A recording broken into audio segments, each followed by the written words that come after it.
எனக்கு Asia cup அப்படின்னோடனே நான் முன்னாடி சொன்ன மாதிரி பங்களாதேஷ் தான் எனக்கு ஞாபகம் வருவாங்க. அந்த பங்களாதேஷுக்கு அகைன்ஸ்டா இந்தியா ஆடிட்டு இருக்காங்க. ஆ, சச்சின் டெண்டுல்கர் வந்து 99 செஞ்சுரி போட்டு 100வது செஞ்சுரி எப்போ போடுவார் அப்படின்னு ஒரு எதிர்பார்ப்பு உலகம் ஃபுல்லா காத்துட்டு இருக்கு. கிட்டத்தட்ட ஒரு 12 மாசம் வெயிட்டிங். ஒரு வருஷமா வெயிட் பண்ணிட்டு இருக்காங்க அவங்க. அப்பதான் என்ன ஹேர் ஸ்டைல் எல்லாம் மாத்திட்டு நல்லா ஃபங்க் எல்லாம் விட்டுட்டு பயங்கரமா வராரு. நாங்களாம் உட்காந்து பார்த்துட்டு இருக்கோம். டக்குன்னு பார்க்கும்போது அப்பதான் ஸ்கூல் படிச்சுட்டு இருக்கோம். ஸ்கூல் படிக்கும்போது ஏசியா கப் எல்லாம் பயங்கரமா போயிட்டு இருக்கு. கரெக்டா அப்பதான் சச்சின் வந்து ஆடுறாரு. 100வது செஞ்சுரி வந்துரும் 100வது செஞ்சுரி வந்துரும் அப்படின்னு சொல்லிட்டு 100வது செஞ்சுரி அவ்வளவுதான் முடிஞ்சது. 100th செஞ்சுரி 100 செஞ்சுரின்ட்டு எல்லாருக்குமே சந்தோஷம் அன்னைக்கு. ஏன்னா சச்சின் வந்து 100th செஞ்சுரி போடணும் அப்படின்னு அவர் எந்த அளவுக்கு விரும்பினாரோ அதே அளவுக்கு நம்ம எல்லாருமே விரும்பியிருந்தோம். அந்த செஞ்சுரி நடந்துருச்சு. சச்சின் செஞ்சுரி போட்டாலே ஒரு விஷயம் நடக்கும். அதுவும் நடந்தது. அதுவும் நடந்தது. மேட்ச்ல தோத்துட்டோம். எதிர்பாராதது எதிர்பாருங்கிற மாதிரி. ஆமா, எதிர்பாராதது.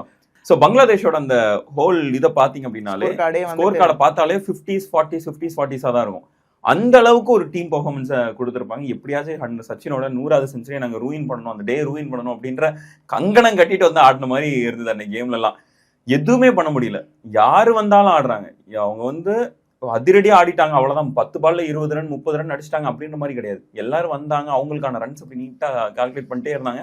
நீட்டா வின் பண்ணாங்க. கடைசியில முஷ்ஃபிகர் ரஹீமும் ஷகிப் அல் ஹசனும் 2 பேரும் போட்டு அடின்னு அடிச்சு கேமை முடிச்சுட்டாங்க. அவ்வளவுதான், முடிச்சு விட்டீங்க போங்க அப்படின்ற மாதிரி. அதோட அந்த இதே காலி. ஏசியா கப்ல இருந்து இந்தியா வெளியே வந்துருச்சு.